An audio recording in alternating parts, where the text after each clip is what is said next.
একই সঙ্গে আমরা দুটো ছবি দেখাচ্ছি, একদিকে সন্দেশখালীতে মীনাক্ষীরা পৌঁছে গেছেন, অন্যদিকে বের মজুর নতুন করে উত্তপ্ত, মহিলারা রাস্তায় নেমে এসেছেন লাঠি হাতে। বের মজুরের ছবি দেখাচ্ছি, সুমন মহাপাত্র আমাদের সঙ্গে রয়েছেন, আমাদের সহকর্মী সুমন। বের মজুরে আমরা দেখতে পাচ্ছি এখান থেকে নতুন করে উত্তপ্ত, কারণটা কি? বেরমজুরের দম্বল পাড়ায় আদিবাসী মহিলারা তারা কিন্তু একজোট হয়েছেন, তারা কিন্তু ঝাঁটা লাঠি নিয়ে এসছেন এবং তারা বলছেন যে সিরাজ ডাক্তার যে শাহজাহানের ভাই তার কিন্তু ফাঁসি চাই এবং আদিবাসীদের উপর অত্যাচারের বিরুদ্ধে তারা কিন্তু একজোট হয়েছেন। আমি কথা বলার চেষ্টা করবো, আপনারা কি চাইছেন? শেখ শাহজাহান সিরাজউদ্দিনের ফাঁসি চাই, আক্তার মীরের ফাঁসি চাই। এখানে হাবিবুল্লাহ বৈদ্য সহকারী কি ওরা কি করেছে, আপনাদের কি করেছে?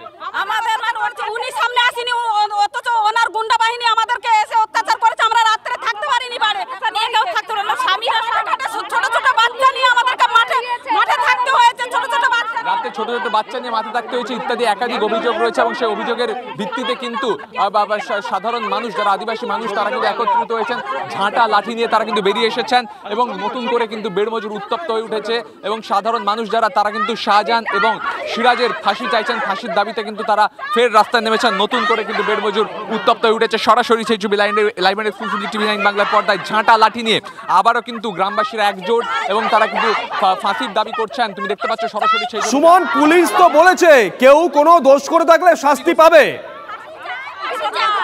আমাদের জমি জায়গা সব নিয়ে খাচ্ছে, আমাদেরকে জমিতে যেতে পুলিশের উপর ভরসা রাখতে পারছেন?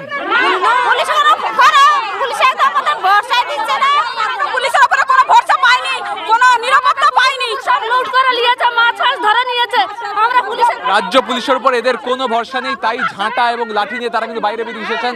আদিবাসীরা তারা কিন্তু বলছেন যে তারা রাজ্য পুলিশের উপর ভরসা রাখতে পারছেন না। দ্রুত কি হয়েছে আমাদের জন্য সাজানোর চামচা আমাদের সরকার শুনে নিয়ে আমাদের অত্যাচার করে। আমরা বাড়ি থেকে টাকা আমাদের প্রধান সাহেব নিয়ে নিয়েছে, জব কার্ডের টাকা ধাক্কা দিয়ে। আমরা যখন থানায় গেছি ডায়েরি করতে, তখন বলে সাধারণ ভাইয়ের কাছে চলে যাও, আমরা কিছু করতে পারি। বিস্তৃত এলাকায় একাধিক অভিযোগ শাহজাহান এবং সিরাজের বিরুদ্ধে। তারা বলছেন পুলিশ তো শাহজাহানের চামচা, সরাসরি এই কথা বলছেন এবং তারা কিন্তু ঝাঁটা লাঠি নিয়ে আবারও কিন্তু একত্রিত হয়ে বিক্ষোভ প্রদর্শন করছেন। তারা কিন্তু সুমন, ডিজি ওখানে গেছেন এডিজি সাউথ বেঙ্গল, এসপি রয়েছেন, মানে পুলিশের পুরো টিম তো ওখানে যাচ্ছে ধারাবাহিকভাবে, তারপরেও পুলিশের উপর ভরসা নেই এনাদের। একেবারেই দেখো তাই, কারণ হচ্ছে কি ডিজি এডিজি এলেও সাধারণ মানুষের দীর্ঘদিন ধরে এত ক্ষোভ এখানে জন্মে রয়েছে, সেই ক্ষোভের কিন্তু বহিঃপ্রকাশ করছে। পুলিশ কমপ্লেন বুথ বানিয়েছে, কিন্তু তারপরেও সাধারণ মানুষ তারা কিন্তু ভরসা রাখতে পারছেন না রাজ্য পুলিশের উপর। তাই তুমি দেখতে পাচ্ছ দ্বিতীয় দিন আজকে বেরমজুরের ঘটনা, তারপর কিন্তু তারা ঝাঁটা লাঠি নিয়ে মহিলারা বেরিয়ে এসছেন এবং তারা দাবি করছেন কিন্তু তাদের যে যোগ্য ন্যায্য দাবি তা কিন্তু পাননি। কি হয়েছে কি অন্যায় হয়েছে? অন্যায় হয়েছে, আমাদের মারধর করা হয়েছে, আমাদের প্রফেসর মাস্টার তাকে তাই ছাড় কারা করেছে? শাহজাহান আর সিরাজ? সিরাজ শেখ, শাহজাহান শেখের ভাই সিরাজ শেখ। শাহজাহান শেখের ভাই সিরাজ শেখের বিরুদ্ধেই কিন্তু তাদের মূল ক্ষোভ। তুমি দেখতে পাচ্ছ যে রাজ্য পুলিশের উপর তারা কোনো ভরসা রাখতে পারছেন না এবং দীর্ঘক্ষণ ধরে কিন্তু এখানে বিক্ষোভ চলছে। তুমি দেখতে পাবে পেছনে কিন্তু পুলিশ আধিকারিকদের সামান্য একটা ফোর্স রয়েছে, কিন্তু তাকে কিন্তু কোনো মতে আয়ত্তে আনা যাচ্ছে না। কি হয়েছে? আপনাদের উপর এখনো কি হুমকি হচ্ছে?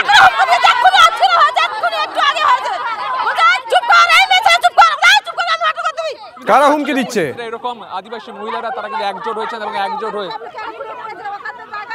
আপনাদের উপর কারা হুমকি দিচ্ছে? কারা এরা?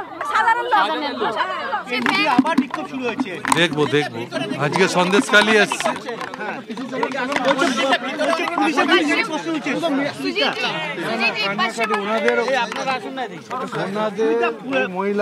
ওনাদের অভিযোগের কথা ওনারা বলেছেন, আমরা শুনেছি, আমরা তার সমাধানের রাস্তা করছি এবং সমাধান হয়েও যাবে খুব তাড়াতাড়ি। দিদি কি সরকার में महिला सुरक्षित है? আমরা আপনাদের একটু আসার সময় বলেছি। এই ছবিটা সরাসরি ধরা পড়ছে যে সাধারণ মানুষ যারা আদিবাসী মানুষ তারা কিন্তু বিক্ষোভ দেখাচ্ছেন গোটা এলাকায় এবং তারা কিন্তু সিরাজ শাহজাহানের ফাঁসির দাবি করছেন এবং একাধিক তাদের জমি দখল হয়ে গিয়েছে, তাদের সর্বস্ব লুট হয়ে গিয়েছে, সবটাই করেছে সিরাজ এবং শাহজাহান বাহিনী। তাই কিন্তু তারা বিক্ষোভ প্রদর্শন করছেন, ঝাঁটা লাঠি হাতে তারা কিন্তু সামনে চলে এসেছেন। আপনাদের এখনো হুমকি দিচ্ছে কারা? এখনো হুমকি তো মিডিয়া চলে গেলে শাহজাহান শেখের লোকজন বলে বিধানসভায় টিএমসি জিতে গেলে তোদের কি হবে, তৃণমূল যদি এবার 24 সালে জিতে যায় তোদের কি হবে। এখন কি বলছে? মিডিয়া চলে গেলে তোদের মার হবে, বন্দুক বার করছে, এখনো এই হুমকি এখনো হুমকি দিচ্ছে। সাংঘাতিক অভিযোগ শোনো শুভজিৎ, এখনো কিন্তু স্থানীয় তৃণমূল নেতৃত্ব তাদেরকে হুমকি দিচ্ছেন যে তারা যে ভোকাল হচ্ছেন, কথা বলছেন, এর জন্য কিন্তু তাদেরকে বিপদে পড়তে হবে, মিডিয়া চলে গেলে তাদের উপর বন্দুক এবং কোদালের ব্যাট দিয়ে মারা হবে, এই সংক্রান্ত একাধিক অভিযোগ তারা কিন্তু জানাচ্ছেন, এই হুমকির কথা তারা জানাচ্ছেন এবং তারপর তারা কিন্তু একত্রিত হয়ে একজোট হয়ে তারা কিন্তু ফের প্রতিবাদের সরব। শুভজিৎ, সুমন, গ্রামে তো বিভিন্ন জায়গায় পুলিশও আছে, তোমার ক্যামেরায় তো আমরা দেখতে পাচ্ছি পুলিশও রয়েছে, মানে পুলিশের সামনেই হুমকি। একেবারে দেখো, গ্রামবাসীরা রয়েছেন, বিক্ষোভ দেখাচ্ছেন, গ্রামে বিভিন্ন জায়গায় পুলিশ পিকেটিং রয়েছে, আমি সেই ছবিটাও তোমাকে দেখাবো, ঠিক আমার পেছনেই কিন্তু পুলিশ রয়েছে। তবে গ্রামবাসীরা কিন্তু নাছোড়বান্দা, কারণ দীর্ঘদিনের ক্ষোভ তাদের কিন্তু জন্মে রয়েছে এবং সেই ক্ষোভের কিন্তু বারবার বহিঃপ্রকাশ করছে। আমি ছবিটা দেখাবো তোমাকে, তুমি দেখো, লাঠি ঝাঁটা হাতে কিন্তু মহিলারা, সম্পূর্ণ মহিলাদের প্রতিবাদ এটা, তারা কিন্তু বেরিয়ে এসেছেন। তারা বলছেন যে বিধানসভা ভোটের পর থেকে অনেক মানুষ ঘর ছাড়া, তাদের উপর অত্যাচার চলছে এবং সেই অত্যাচারের জন্য তারা কিন্তু সরব হচ্ছেন, তারা কিন্তু অনেক কথা বলছেন। পাশাপাশি তারা একটা ছবি দেখাচ্ছেন যে বিধানসভার সময় যে গাড়ি ভাঙচুর হয়েছিল, বাইক ভাঙচুর হয়েছিল, সেগুলো এখনো পড়ে রয়েছে, অর্থাৎ এখানে যে রাজনৈতিক সংঘর্ষের ছবি তা কিন্তু তারা দেখাচ্ছেন, অত্যাচারের ছবি। তাই তারা আর কিন্তু চুপ থাকতে পারছেন না, ঝাঁটা লাঠি নিয়ে কিন্তু তারা বাইরে বেরিয়ে আসছেন এবং তারা প্রতিবাদ দেখাচ্ছেন। আমি আরেকবার তোমাকে সেই ছবিটা দেখাতে বলবো, এই ছবি কিন্তু কয়েকদিন ধরে আমাদের চেনা হয়ে গিয়েছে। আদিবাসী মহিলারা তারা ঝাঁটা লাঠি নিয়ে বেরিয়ে এসছেন এবং শাহজাহান ও সিরাজের ফাঁসি চাইছেন। সঙ্গে থাকো সুমন, এই মুহূর্তে দুটো ছবি আমরা দেখাচ্ছি। একদিকে বাম নেতৃত্ব তারা পৌঁছে গেছিলেন সন্দেশখালীতে, পুলিশের সঙ্গে রীতিমতন বাগবিতণ্ডায় জড়িয়ে পড়েন তারা। অন্যদিকে বের মজুর নতুন করে উত্তপ্ত, বের মজুরের মহিলারা লাঠি হাতে ঝাঁটা হাতে রাস্তায় নেমে এসেছেন, তারা সিরাজউদ্দিনের শাস্তি চাইছেন। অন্যদিকে পার্থ ভৌমিক, সুজিত বসু তারাও পৌঁছে গেছেন। সায়ন্ত আমাদের সঙ্গে রয়েছেন, আমাদের সহকর্মী সায়ন্ত। একদমই, দেখো এই পাত্রপাড়ায় পার্থ ভৌমিক এবং সুজিত বসুরা এসেছিলেন। পার্থ ভৌমিককে যখন বের মজুর নিয়ে প্রশ্ন করা হয়, তিনি কিন্তু বললেন তিনি নিজে যাবেন ওই বের মজুর এলাকায় কোথায় সমস্যা হচ্ছে তা দেখার জন্য এবং তিনি নিজে গিয়ে সমাধান করবেন, কারণ তার মানুষের ওপর আস্থা রয়েছে। বের মজুর এলাকার এই বিক্ষোভ দীর্ঘস্থায়ী হবে না, তিনি আশ্বস্ত করছেন এবং সেই কারণে তিনি পাত্রপাড়া থেকে এখন বেরিয়েছেন এবং এখান থেকে সরাসরি তিনি অন্য জায়গা ঘুরে কিছুক্ষণ পরে বের মজুর পৌঁছাবেন বলে জানালেন। এবং তুমি দেখতে পাচ্ছ এই পাত্রপাড়া থেকে পার্থ ভৌমিক এবং সুজিত বসু বেরিয়ে যাচ্ছেন। তারা যেটা জানিয়েছেন বিভিন্ন এলাকা ঘুরে তারা কিন্তু বের মজুর এলাকায় পৌঁছাবেন এবং সেখানে গিয়েই জানাবেন। আমি সুকুমার থেকে একবার জানো, আমরা তো দেখছি সবটাই সমাধান হবে, সব সমস্যার সমাধান করবো আমরা, একদম করা হবে। শুনতে পেলে সুকুমার মাহাতো সন্দেশখালী বিধায়ক, তিনি কিন্তু বেরিয়ে গেলেন এবং সঙ্গে থাকো সায়ন্ত, বের মজুর নতুন করে উত্তপ্ত। সুমন মহাপাত্র আমাদের সঙ্গে রয়েছেন। সুমন, সায়ন্ত কথা বলেছিল পার্থ ভৌমিক সুজিত বসুর সঙ্গে, তারা বলেছেন তারা একটু পরেই বের মজুরে যাবেন এবং সেখানে যে অশান্তি পুরো পরিস্থিতি খতিয়ে দেখবেন, কারোর কোনো অভিযোগ যদি থাকে তাহলে ব্যবস্থা নেওয়া হবে। একবারে এই বিষয়ে তাদের সাথে কথা বলবো। তৃণমূলের মন্ত্রীরা এখানে আসছেন আপনাদের সাথে কথা বলতে, আপনারা কি বলবেন? অত্যাচার করেছে সেই কথাই বলবো আমরা, তার বেশি কিছু বলবো আমরা বলবো না। আমরা আদিবাসী মানুষ, আমাদের সবকিছু লুটপাট করেছে, আমাদের উপরে অত্যাচার হয়েছে, আমরা ভোট দিয়েও আমাদেরকে বলেছে আমরা ভোট দেইনি। আপনারা কি রাজ্য সরকারের উপর, রাজ্য প্রশাসনের উপর, পুলিশের উপর ভরসা রাখতে পারছেন? আমরা ভরসা রাখতে পারছি না, কেননা আমাদেরকে প্রশাসন বলেছে যে তোমাদের নিরাপত্তা দেবো, তারপরেও আমাদের ছেলেদেরকে নিয়ে জেল খাটিয়ে নিয়ে এসছে। তারা পড়াশোনা করে, তাদের পড়াশোনা। এলাকার মানুষ তারা কিন্তু ক্ষিপ্ত, তারা যখন শুনছেন পার্থ ভৌমিকরা আসবেন তখন তারা বলছেন যে তারা অভিযোগ জানাবেন এবং তুমি চেকর ছবিটা দেখতে পাচ্ছ, ঝাঁটা লাঠি হাতে তারা কিন্তু বাইরে বেরিয়ে এসেছেন এবং তারা কিন্তু একের পর এক অভিযোগ জানাচ্ছেন এবং তারা সে কথা বলছেন। সঙ্গে থাকো সুমন। সুপ্রিয় আমাদের সঙ্গে রয়েছেন, আমাদের সহকর্মী সুপ্রিয়, তুমি যেখানে আছো বাম নেতৃত্ব সেখানে পৌঁছে গেছেন। বের মজুরের ছবি আমরা দেখাচ্ছি, একই সঙ্গে নতুন করে উত্তপ্ত হয়েছে। রাজ্যের যে দু মন্ত্রী গেছেন সন্দেশখালীতে, তারা জানিয়েছেন তারা বের মজুর যাবেন একটু পরেই।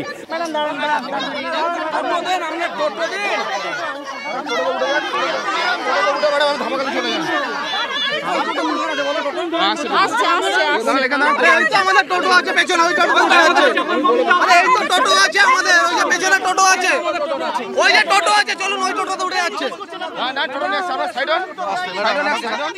আমরা এই মুহূর্তে যে ছবি দেখাচ্ছি, পুলিশের সঙ্গে রীতিমতন ধস্তাধস্তিতে জড়িয়ে পড়েন বাম নেতৃত্ব। এই মুহূর্তে তারা রাস্তায় বসে পড়েছেন। মীনাক্ষী মুখোপাধ্যায়ের নেতৃত্বে বামেদের একটি দল পৌঁছে গেছে আজকে সন্দেশখালীতে। এই মুহূর্তে তারা রাস্তায় বসে বিক্ষোভ প্রতিবাদে সামিল হয়েছেন। দীর্ঘক্ষণ ধরে পুলিশের সঙ্গে রীতিমতন তর্কাতর্কিতে জড়িয়ে পড়েন বাম নেতৃত্ব। তারা দাবি করেন যেখানে 144 ধারা জারি করা আছে সেই জায়গার কাগজ দেখাতে, কিন্তু তারা দাবি করেছেন যে পুলিশের তরফ থেকে কোনো কাগজ দেখানো হয়নি। এই মুহূর্তে আমরা যে ছবি দেখাচ্ছি, বাম নেতৃত্ব তারা আজকে পৌঁছে গেছেন সন্দেশখালীতে। পুলিশের তরফ থেকে বাধা দেওয়া হয়, গ্রামে প্রবেশ করতে বাধা দেওয়া হয়, আর তারপরেই পুলিশের সঙ্গে তর্কাতর্কিতে জড়িয়ে পড়েন বাম নেতারা। মীনাক্ষী মুখোপাধ্যায়, পলাশ দাস, বাম নেতৃত্ব সেখানে পৌঁছে গেছেন, কিন্তু পুলিশের তরফ থেকে বাধা দেওয়া হয়েছে। তারই মধ্যে থেকে মীনাক্ষী প্রশ্ন তুলেছেন, যারা সেখানে তাদেরকে আটকাচ্ছেন তারা প্রত্যেকে পুলিশ তো, প্রশ্ন তুলেছেন মীনাক্ষী।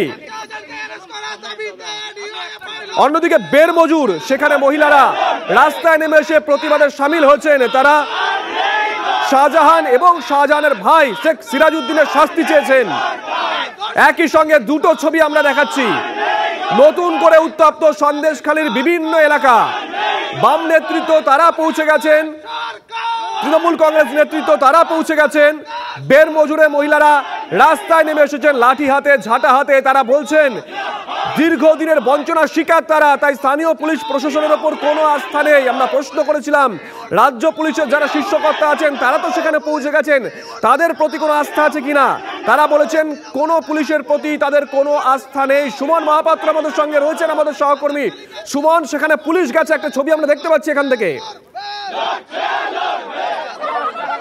একেবারে দেখো, পুলিশ আধিকারিকরা এসে তাদের কিন্তু সরে যেতে বলছেন এবং তারা তাদের কিন্তু সরিয়ে দেওয়া হচ্ছে। পুলিশ কি বলছে? পুলিশ আমাদেরকে সরিয়ে দিচ্ছে, মুখ বন্ধ করে দিতে চাইছে। পুলিশ আপনাদের মাধ্যমে আমাদেরকে কোনো কথা জানাতে দেবে না। এখানে তো পুলিশ ছিল, তারপরেও আপনাদের হুমকি দিচ্ছে? হ্যাঁ, পুলিশ থাকলে হুমকি দেয়। পুলিশ আমাদের নিরাপত্তা না। এলাকায় কিন্তু বিশাল পুলিশ বাহিনী এসেছে, নতুন করে ফোর্স এসেছে এবং ছবিটা দেখাতে বলবো। পুলিশ কিন্তু তাদেরকে সরিয়ে দিচ্ছেন আদিবাসীদের, কিন্তু তারা কিন্তু নাছোড় বান্দা এবং পুলিশের সঙ্গে তারা কিন্তু কার্যত উত্তপ্ত বাক্য বিনিময় করছেন। তুমি দেখতে পাচ্ছ পুলিশ তাদের বোঝানোর চেষ্টা করছে। তোমাদের যদি সমস্যা থাকে তো তোমরা এইভাবে দল বেঁধে যাচ্ছ কেন? আমরা দল বেঁধে তো যাচ্ছি না, আমরা যেটা জানো আমরা জানাতে এসেছি। আমাদের ছিল 21 সালে বিধানসভার ভোটের পরে আপনারাই তো আমাদের ছেলেদেরকে ধরে নিয়ে গেছেন। পুলিশ কোথায় ছিল? পুলিশ তখন কোথায় ছিল? আপনারা চেঁচিয়ে তো লাভ হবে না। কালকে থেকে বলা হচ্ছে আপনাদের অভিযোগটা আপনারা জানান, প্রত্যেকটা অভিযোগ নেওয়া হচ্ছে তো। আপনারা ঠিক আছে, মিডিয়া থাকুন না, কিন্তু আপনারা এখানে এক জায়গায় এরকম হবেন না। ঠিক আছে, চলুন। আমাদের মাই বোনদেরকে মেরেছিল, আমার সবার সর্দারকে অ্যারেস্ট করে পুলিশ নিয়ে গেছিল। এবার তো দিয়ে দেখুন, এবার না পেলে আবার বলবেন। চলুন। আমাদেরকে বলার সুযোগটা দিন। আচ্ছা ঠিক আছে, চলুন। এখন এক জায়গায় হবেন না। আপনি চাচালে কি হবে? চাচালে হবে। দেখতে পাচ্ছ একেবারে পুলিশের সঙ্গে তাদের উত্তপ্ত বাক্য বিনিময় হচ্ছে। পুলিশ এসে কিন্তু যারা প্রতিবাদ করছেন তাদেরকে সরিয়ে দেওয়ার চেষ্টা করছে এবং তারা কিন্তু নাছোড়, তারা কিন্তু পুলিশের সাথে উত্তপ্ত বাক্য বিনিময়ে জড়িয়ে পড়ছে। পুলিশ থাকাকালীনও বলছে যে কতদিন পুলিশ থাকবে। যখন জানালো তখন এখানে বললেন না কেন? এখানে তো পুলিশ বসে আছে। এখনো পুলিশ থাকা সত্ত্বেও তাদের হুমকি দেওয়া হচ্ছে। তারা বলছেন তারা শেখ সিরাজউদ্দিন এবং শাহজাহানের শাস্তি চান। অন্যদিকে পুলিশের সঙ্গে ধস্তাধস্তিতে জড়িয়ে পড়েন বাম নেতৃত্ব। মীনাক্ষী মুখোপাধ্যায়ের নেতৃত্বে আমাদের একটি দল সন্দেশখালীতে পৌঁছে গেছে। পুলিশের সঙ্গে প্রাথমিকভাবে তর্কাতর্কি এবং পরে ধস্তাধস্তিতে জড়িয়ে পড়েন বাম নেতৃত্ব। যদিও মীনাক্ষী মুখোপাধ্যায় তিনি দাবি করেছেন যে প্রত্যেকে সেখানে পুলিশ কর্মী নন।